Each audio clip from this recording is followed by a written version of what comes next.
Thank you for tuning in to the fastest 30 minutes in broadcast, where I'm your host, Prophet Johnson. We're getting started again in the book of Matthew, chapter number 25. And in verse number, let's see, 6. Matthew 25 and 6. At midnight, a certain time in life, there was a cry made. Behold, the cry is the cry of the universe. The cry is the cry of earth. The cry is the cry of the sons of God, yearning to be back with the Father that created them. Remember that you are fearfully and wonderfully made. God said, before I formed thee, I knew thee. So you are the all-inclusiveness of the Creator himself, locked inside the pyramid of love, an everlasting legacy that reaches beyond human comprehension. How is it that God knew us before we were formed in the womb, and we are fearfully and wonderfully created or made? Now, you must understand that the Father knows that your soul needed a body. You being in the mind of God, the heart of God, your spirit is the light human inside of you, or the light being inside of you that loves God. So the soul and the spirit agrees with God. The intellect, the emotions, the mind, the will, which is the cardia, laeb, which is the mind, or the heart, which is synonymous with the mind, know that the soul is interlocked and intertwined with all of the feelings, emotions, hurt, pain, disappointment, lows, highs, setbacks, what have you in life. But the Spirit says, I am the light of the soul that seeks to make you one with me and one with the Father from where you come from. So, in order to get it in a short picture, okay, here's how it is. Father knew you and I before we was even created. How? Because we always existed in his heart, in his mind, and in him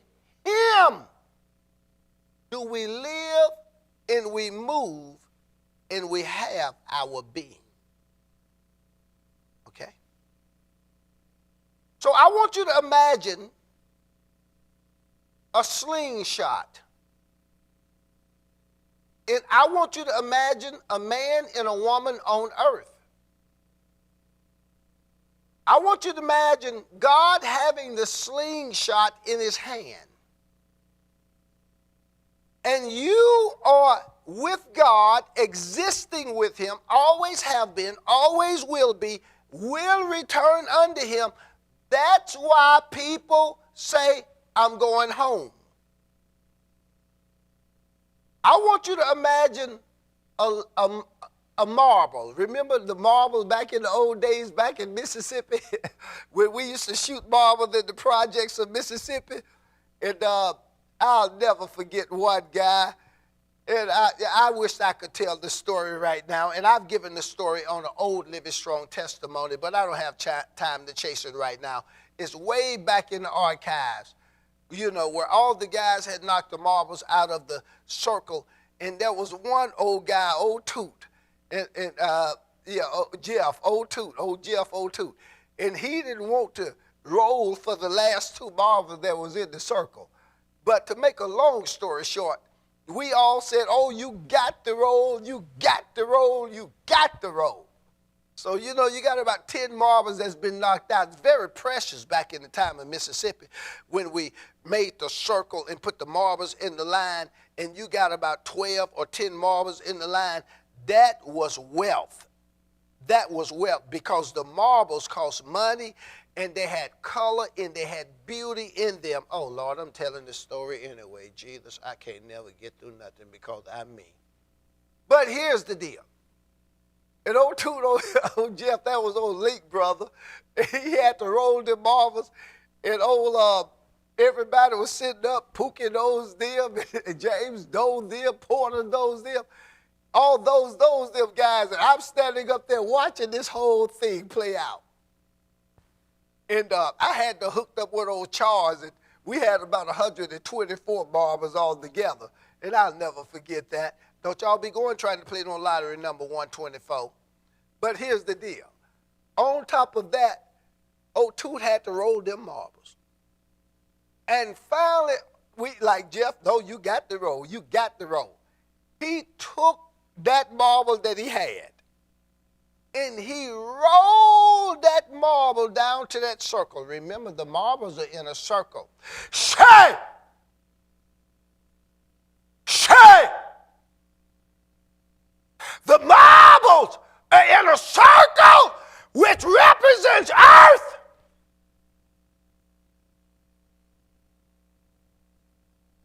And when he rolled those marbles, he was adamant, I'm not going to do it because I'm going to hold it out for the next stake, which means I'll be the first to roll in all of the marbles. They said, no, it's got to be down to one. If you got your stakes in, then you got to roll for your stakes. If he would have waited to roll the second time around, he could have rolled about 10, 12 marbles and been the first to shoot. But he had to go for his stake.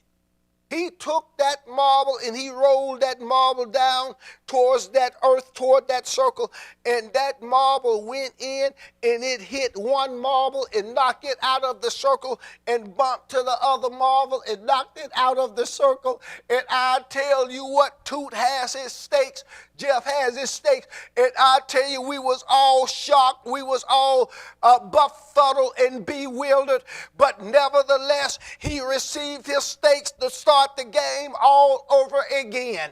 Now, why did you say that? Okay? Because when you existed with God, imagine a marble, but you are a marble of light, made of soul, created of soul and spirit. Your mother and father is right here on earth waiting for you, you see, to come on in. But you cannot come in until the dividing of times and times take place. And then all of a sudden, God said they've made a connection. He places you in the slingshot, but guess what? You are light. You are a ball in a marble of light that's in his slingshot, and he pulls that thing back, and when your daddy go and meet your mama, go to the club and boogie woogie, go to the night and oogie toogie, go to the movie and joogie woogie. We gonna get on down with little old baby Jane and Mary Susan Lane and Johnny Rod Scott, and we gonna never stop. Bam! He fires that slingshot, and there you are, a soul and a spirit coming out from eternity. Boom! You hit your mama's womb because the seed penetrated the egg. Now, boom, boom, boom, boom, boom, boom. You are a living soul, but here's the thing. You are now separated from God. Separated from the eternity in which you come from. Because God have chosen you to come here as a light of his, to collect souls and to gain forces. So then all of a sudden, you as a light is locked inside of a sarx, which is a body. You are now a human, a spirit, soul, locked, which is light inside of a dark, earthly realm of a shell. So now your light is locked inside of darkness, you see. And you've got to come forth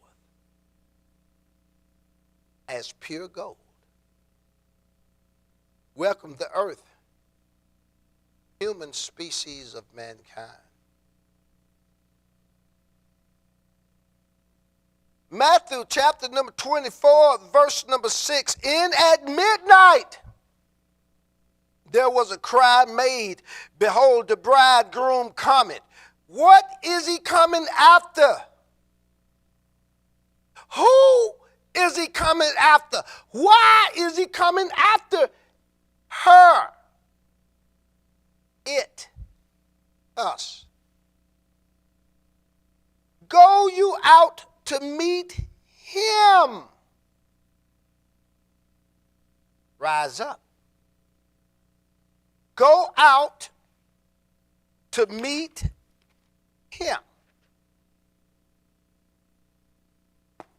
Why? Book of Matthew, Mark, Luke, John.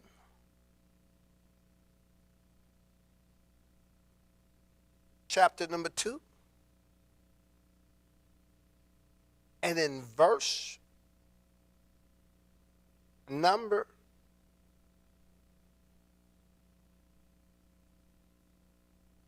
hold on. John chapter number 2 and in verse number 1. And the third day there was a marriage in Cana of Galilee, and the mother of Jesus was there, and both Jesus was called and his disciples to the marriage. The Father have set forth a marriage, saying, look, the church is what I'm ready for. And what I'm about to go after, eyes haven't seen and ears haven't heard, because I'm going to penetrate into the heart, the mind, and the souls of men to bring them back into the fold of the Father. So this is a happy moment. Why? Because Jesus is dealing with something that is far more powerful. What? Follow me. Follow me. In at midnight there was a cry made, behold, the bridegroom cometh, go you out to meet him. Back up. John chapter number 1. in verse number 43. The day following, Jesus would go forth into Galilee, preparing himself for the wedding, getting ready, because the earth has a cry, and findeth Philip, and said unto him, follow me. So he's saying you followed everything else. You got all these movements in the world. Deceptions everywhere. The love of many waxing cold. And the hearts of men fell in them because of fear. And because God is love, this universal love, this truth of love is inside you and I. And when we get out of here, we go back to be with the Father, and ever shall we be with the Lord. This is not our home. We are sojourners in a strange land. You must allow the Word of God, the love of God, the life of God to become real essence in your life, to procure those things that are promised unto you from the beginning and the foundation of the world. Remember, they get up and say sarcastically that God doesn't need you. Oh, it's not, rather not he needs you, God wants you.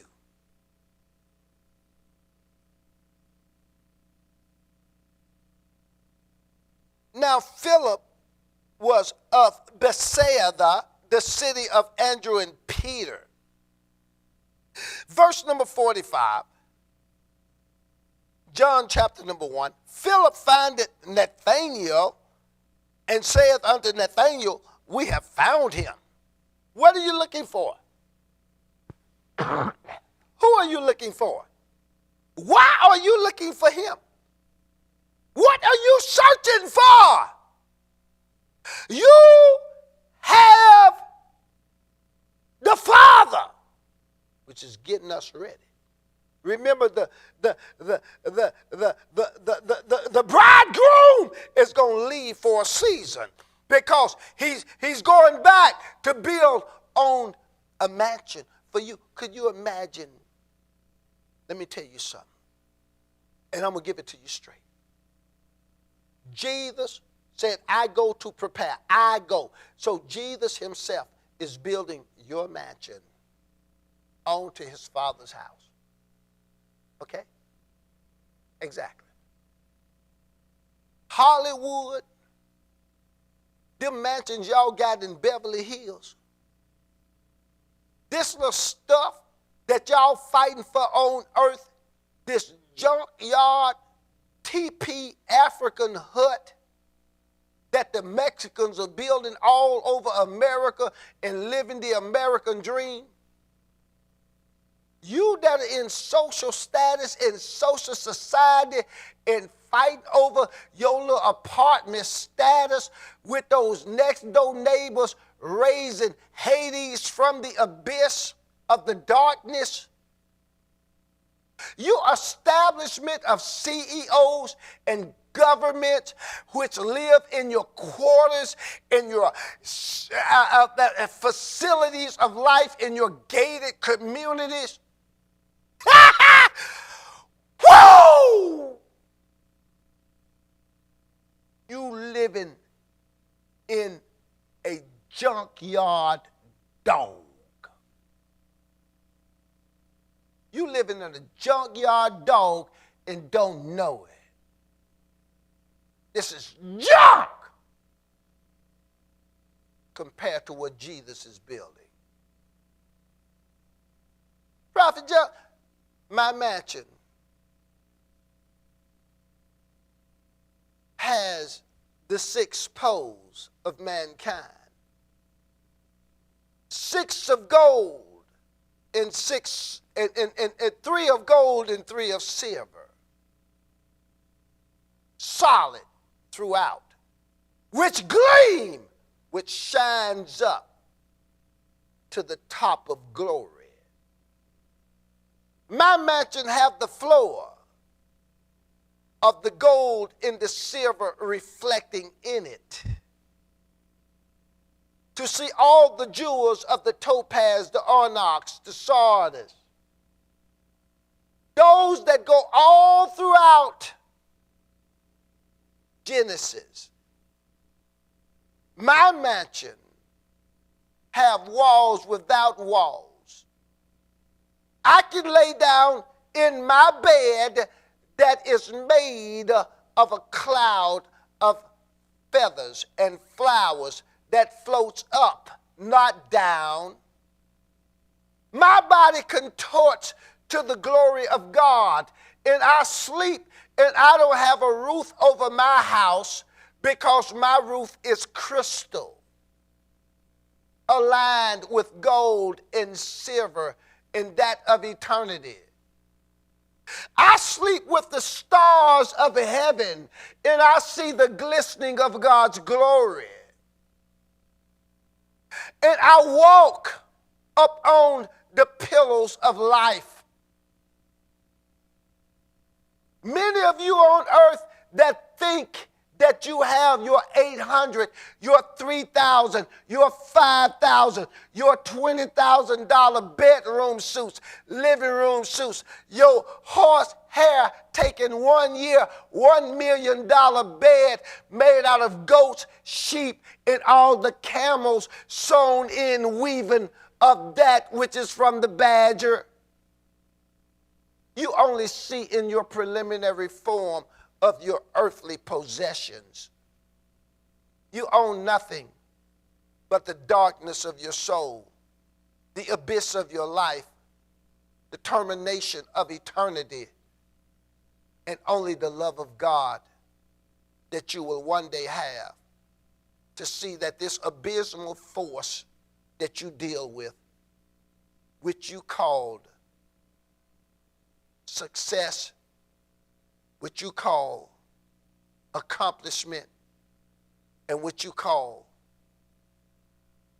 the glory of man, is only a fading lie that will lead you into nothing, because what you have is nothing, but you don't know it.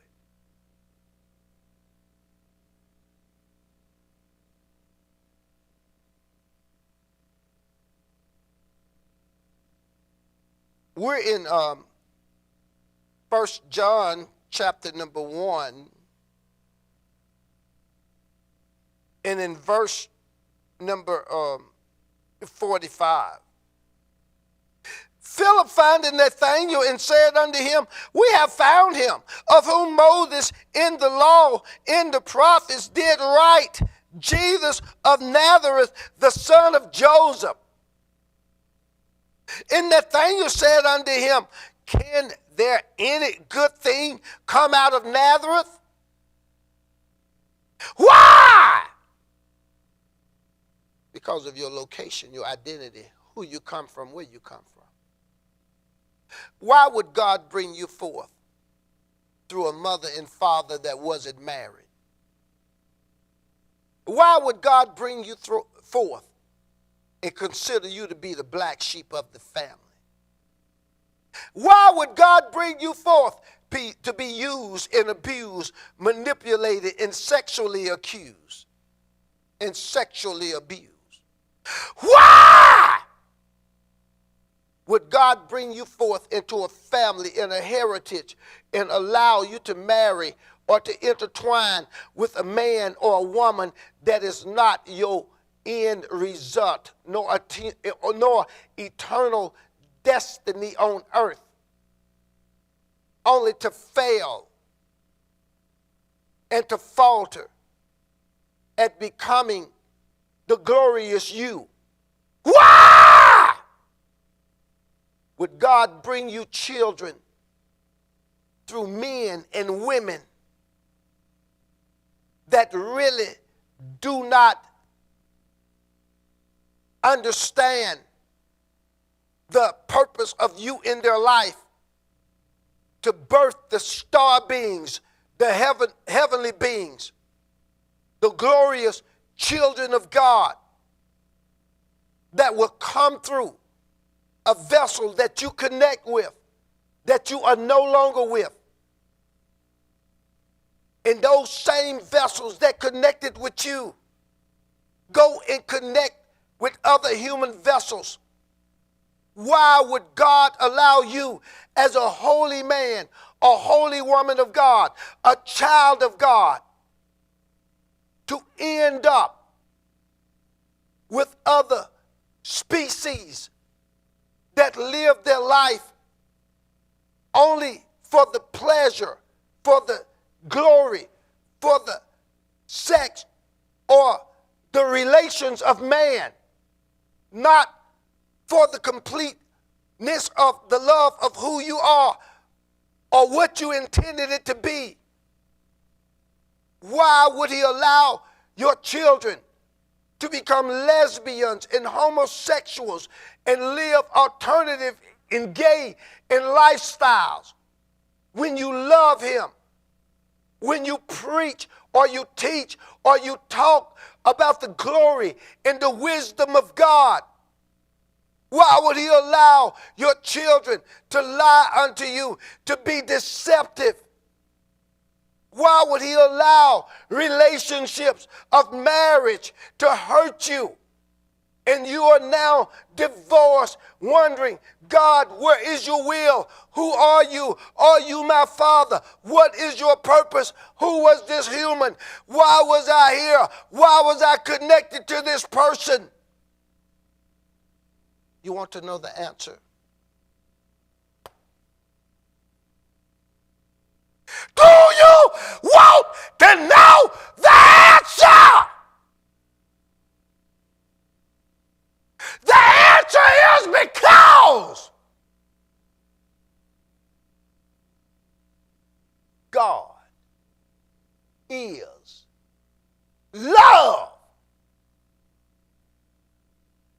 When you learn to love and to conquer those that hurt you, those that broke you, those that set you back, and you forgive them, you enter into the light of God, the healing of God.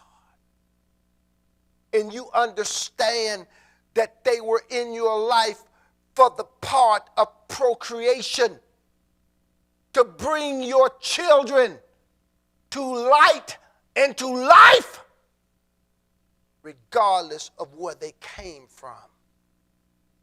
They were still his will. So he shot your soul in your spirit into the agreement, because the egg is the covenant of the earth inside the woman.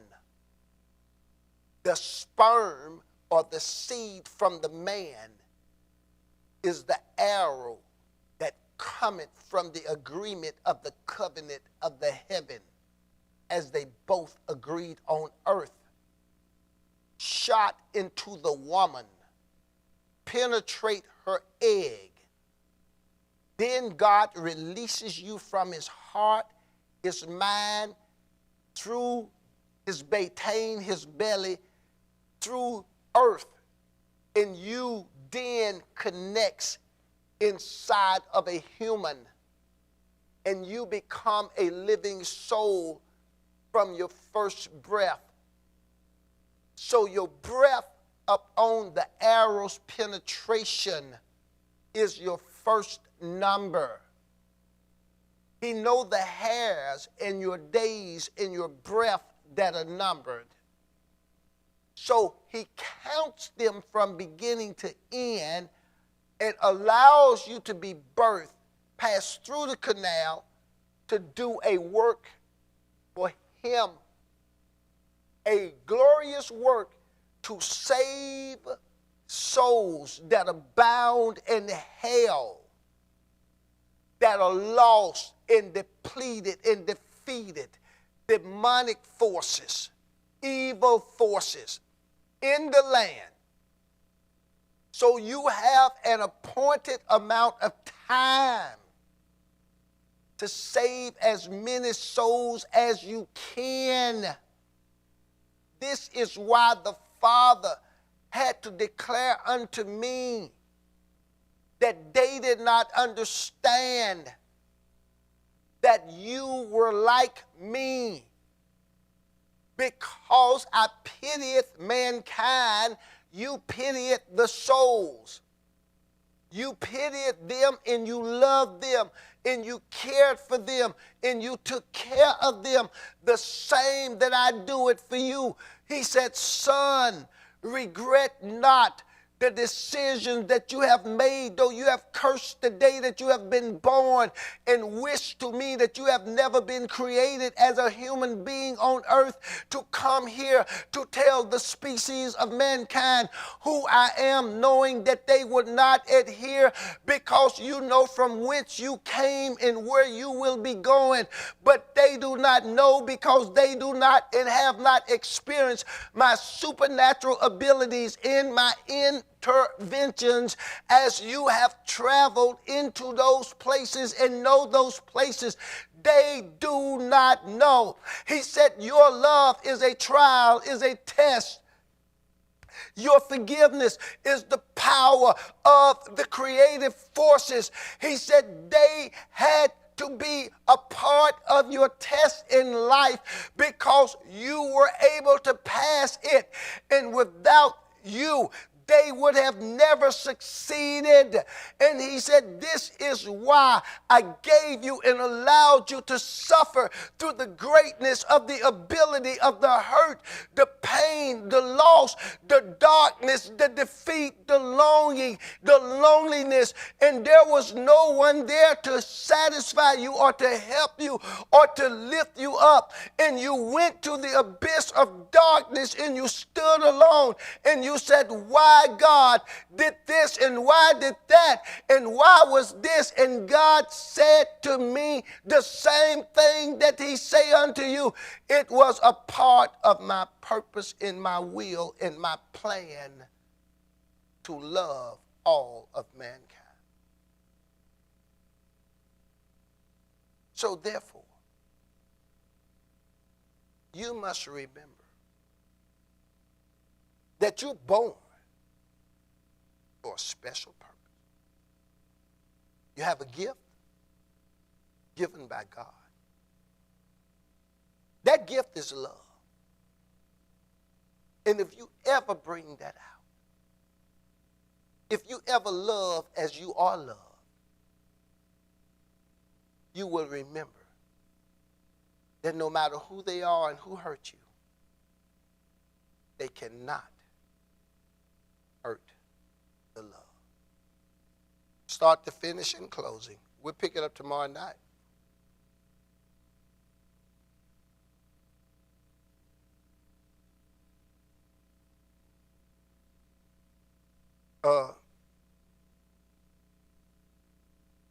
Philip found Nathanael and said unto him, we have found him of whom Moses in the law and the prophets did write, Jesus of Nazareth, the son of Joseph.